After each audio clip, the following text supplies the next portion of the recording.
John Henry Irons is a genius engineer who was inspired by the Man of Steel himself. After Superman's passing at the hands of Doomsday in the Death of Superman comic issue, John built himself a mechanized suit of armor that allows him to replicate Superman's powers. He sought to replace Superman after the tragedy, but after Superman's resurrection, John was accepted by the Man of Steel as his ally in the fight against injustice as Steel.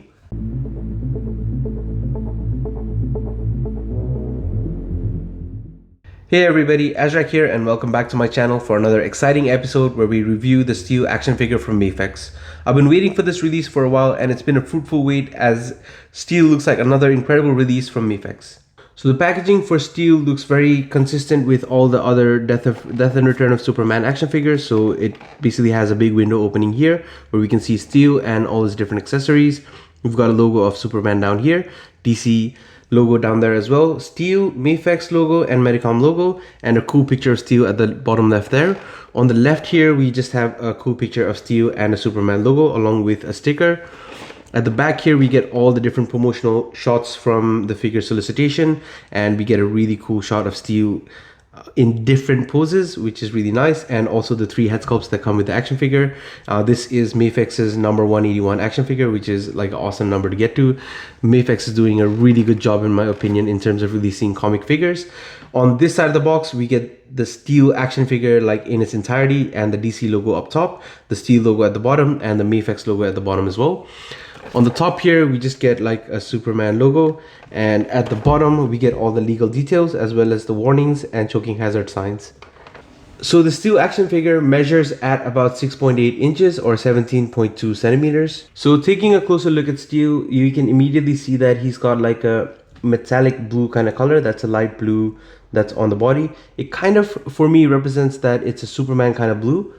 But then just on a metallic surface, which makes it look a little bit more metallic. The silvers and blues are a really complementary color, especially on Steel. And the S shield on the chest looks very, very menacing. Your eyes are immediately drawn to them, and they look huge and imposing. So that is really nice and very well done. They're actually bolted onto Steel's suit here. And the pauldrons that are on either side of Steel, they also look imposing. They add to that look, and because they're bolted on as well, it really frames the S shield really nicely. So I think I really enjoy this aesthetic of the figure. The uneven gauntlets are also very Steel.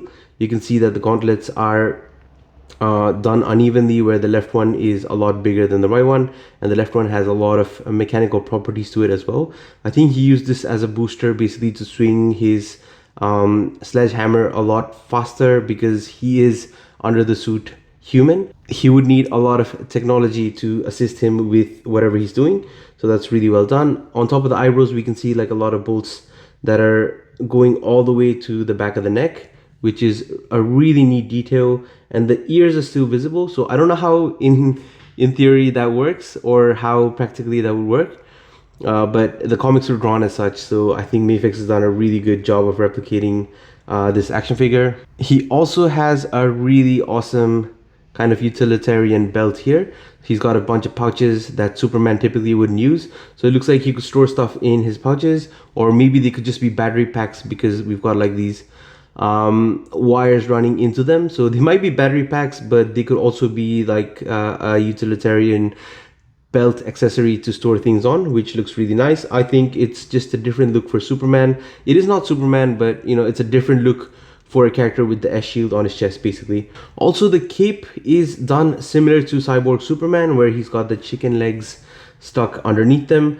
It adds a little bit of height to the cape, which depending on the person, it could go either way. Some people really like it, some people don't. I am in the camp where I don't really mind having the bunched up shoulder. It just frames his head a little bit better, and it looks like it's shrouded in red cape, and it just appears there, whereas some people might want to remove that and then basically want to lay this cape a little bit flatter so that the head and the neck is more visible. So to each their own. Proportions, it might help proportions, but I think that the shoulders basically add a little bit more height to the figure and makes it look a little bit more imposing. Along with the cape, I think there is one massive flaw that I can't unsee because I've been working on sculpting an action figure for quite a while. Steel has a smaller upper thigh section smaller than his lower calf kind of section. In terms of proportions, usually when we draw characters, the thighs and the calf and also the feet, they should be the same height. So the calf and the feet should be the same height as the thighs. So in terms of the Steel action figure, the thighs are a lot shorter. They could have actually gotten away with making the thighs longer and still adding height to the figure, but I think that this thigh is reused and they only sculpted the bottom bit. So to give Steel more height, they made this a little bit longer. And in saying that, there is a new implementation in this joint here. So for Steel, I think that this joint here is a double peg joint. Mafex would usually do their standard ball peg joint, but this is like a double ball peg where there's one ball going up the calf and then one that's sticking into the feet. It's similar to Mezco's implementation of legs, but I think for this case it works really well. Looking at the articulation, Steel can look up all the way, which is very decent, and look down all the way as well. There's no hindrance to the head. The head did pop off quite easily for me, but it can peg back without any issues. He has pivots as well. Yeah, the head pops off a little bit easy for me, which isn't the best, but I think that if you leave him in a pose, he should hold it all right. Oh, there you go. There was a pop there, so it should hold a little bit better now. So he can tilt his head without any issues. The shoulder pauldrons are on a joint here, so that's very neatly done. I think it ties into the joint in the shoulder here as well. So that's really awesome actually. I should kind of dislocate that and figure out how that's done, because I might want to implement it in my action figures. But the hands can go up about 90 degrees. They can also butterfly very well, so there is no issues with the butterfly. He can turn his hands up all the way.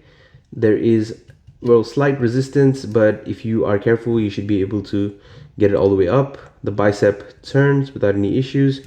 Double joint in the elbow that goes in about that much.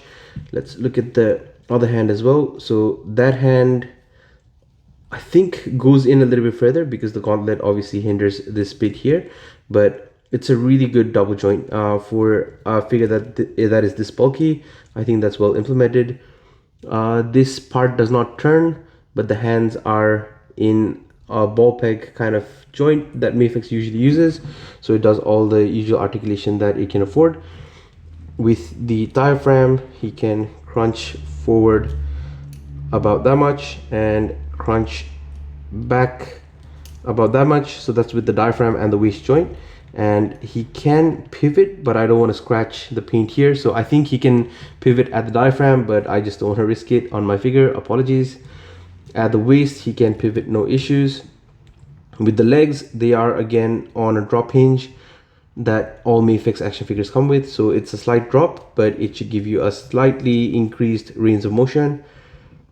He can kick forward about that much, which is a little bit bad, I guess. It's not the best, but he does kick all right. He does kick forward a little bit. He can't kick back because of the sculpted bun. He can kick out about that much with the drop down hinge, so it's slightly less than the other figures, but it's still okay. With the knees, because we've got a wire going across here, there is actually no hindrance, so the wire can bend pretty much out of the way. There's no hindrance there. There is no boot swivel. The double jointed knee is working well. There is a little bit of thigh rotation, and the ankles can go forward, back. There is a toe articulation, and the ankle can basically pivot without any issues. So all in all, articulation is okay because it's a bigger figure. There's a little bit less articulation. The gauntlet does get in the way slightly, and the legs are slightly less articulated, but because Steel is such a big figure and Steel is a person inside a mechanized suit, I will give it a pass. If you were in a mechanized suit, you probably couldn't do as much anyway. Not to defend Mafex in any way, but I think that the articulation on this figure is still okay for what it affords. So in terms of accessories, we'll look at Steel's additional heads first. Steel comes with this grimacing additional head where you can see his teeth basically grinning. There's a lot of good sculpt details going on here. It's similar to the base face, other than the added emotion. And I think it's really well done. The eyes are scowled down slightly and the lips are wide open and grimaced, and the teeth are gritting. So it's a really cool head sculpt. I really like that Steel comes with this, because John Henry Irons again is human inside the suit, and he would need to exert a lot of human effort to do anything close to what Superman does. So I think that's a really good head sculpt to put that effort into your posing. He also comes with this screaming kind of head to give him that emotion and to make him put in that extra little bit of power into his swings.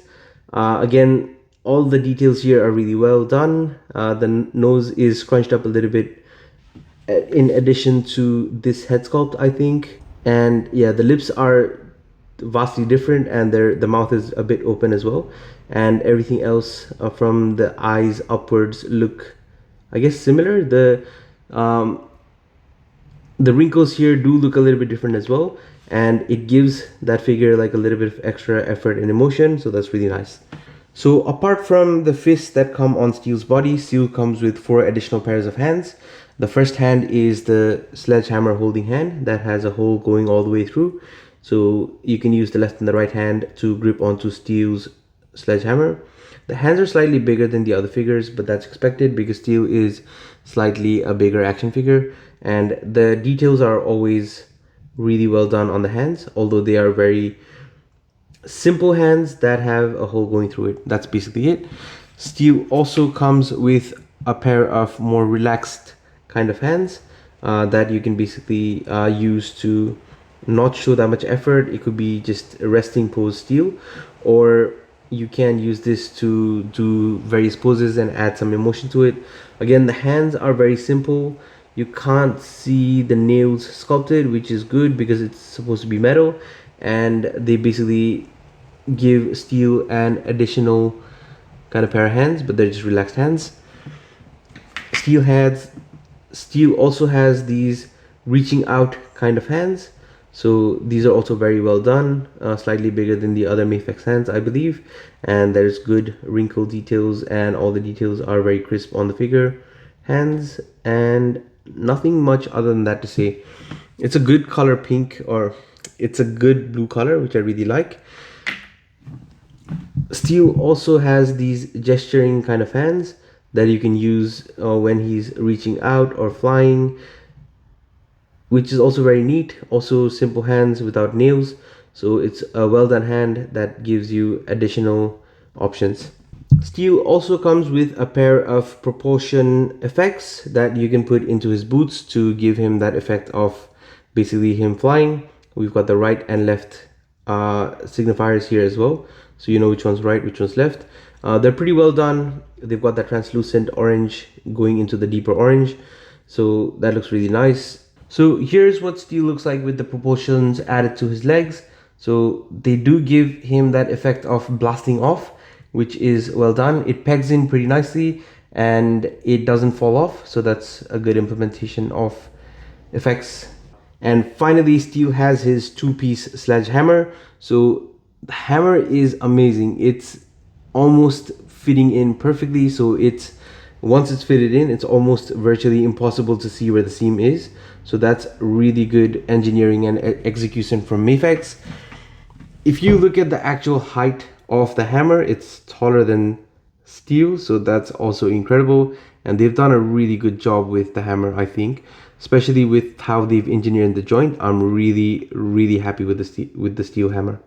So here we have Steel holding on to his sledgehammer, and because of the breakable middle section of the hammer, it is a real breeze to get on and off the figure. I'm really enjoying that it's such an easy job to basically take it apart and then pull it out of Steel's hand. But this is a very well executed Steel hammer, and I really appreciate Mafex doing this. Now to kick off the height comparison, on the extreme left there, we've got the Blue Hush fresh release Batman. Next to Batman, we've got the regeneration suit Superman. In the middle, we've got Steel. On the right there, we've got Cyborg Superman. And on the extreme right, we've got the Hush Superman, which is a re-release. And the re-releases, for some reason, were a slight bit shorter. But I think it's a good lineup of action figures, and they work really well with each other. Next up, on the left, we've got the DC Mattel Collect and Connect Doomsday action figure. And on the right, we've got the McFarlane DC Multiverse Devastator action figure. Next up, we've got a couple of the DC Icons Superman action figures. On the left, we've got the DC Icons Rebirth Superman, and on the right, we've got the DC Icons Superman. Moving on, we've got the Mattel DCUC line of action figures. On the left here, we've got Flash, and on the right, we've got Superman. So next up, we've got the Azrach 2.0 half-ton base body on the left there, and on the right, we've got the Vulcan action figure from Marvel Legends that I'm in the middle of customizing, but I still haven't got all the paint off. And finally, we've got the McFarlane Flash and McFarlane Lex Luthor action figure. And that does it for the height comparisons. In conclusion, this steel action figure is nothing short of amazing. It is continuing the Mafex Reign of Superman line and Mafex's comics offerings with style. By the looks of this figure and the resurrection of Superman and Cyborg Superman action figures, I cannot wait for the Superboy and Eradicator action figures from Mafex. Starting with this line, I will try to give each figure a score so that you know exactly what I'm thinking of for this figure in terms of a score, and there's a number against my review. So with the aesthetics and general looks of this action figure, this figure is a definite 9 out of 10. He is consistent with the comic books and very complementary to the Mafex line. He has a very good shelf presence.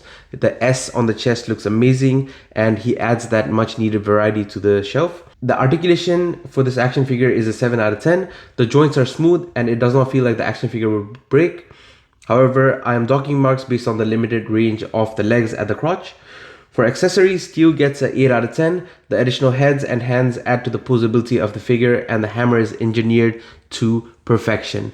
The added flight jet effects are okay, and it's a definite plus, but I think the hammer and the added heads are the selling point for me for this action figure. Although it's $100+ action figure, especially in Australia, it's about $130, so I would definitely not mind more accessories. But for what this steel action figure comes with and the comic books, it is a good spread. This lands this action figure with an overall score of 8 out of 10. The action figure looks incredible and will add the much needed variety and shelf presence to the Mafex shelf. So if you're out on the market for this action figure and you get him for a decent price, I would definitely recommend getting this action figure. Now with the Azrach base body action figure that I'm working on here, that I've printed in the Resi 1 M58 resin, I'm thinking of making this action figure the Eradicator version of Superman so that I can add him to the collection as a placeholder till the real thing arrives. But let me know your thoughts. What should I do with this base body? I know a lot of people are waiting for me to just release this base body. There are a few other things I'm doing to tweak and add more articulation to this body. I've also taken up some commissions in the meantime, so I haven't been able to spend all my time on this figure, but I think that this figure is coming along really nicely. It is slightly too tall for the Mafex line, I think, because he's comparable to Cyborg Superman and Resurrection Superman, who are slightly taller than the Hush Batman and Superman. So I might scale that down a little bit, but I'm thinking of making him the Eradicator action figure. And I've also made some tweaks to the shins and the legs so that they're a little bit more proportionate. So I'll be releasing that hopefully sometime in the next few months, but keep your eye out for that. But other than that, thank you so much for watching the video. I hope that this video provided you with some insights on the Mafex Steel action figure, and I hope to see you again in the next video.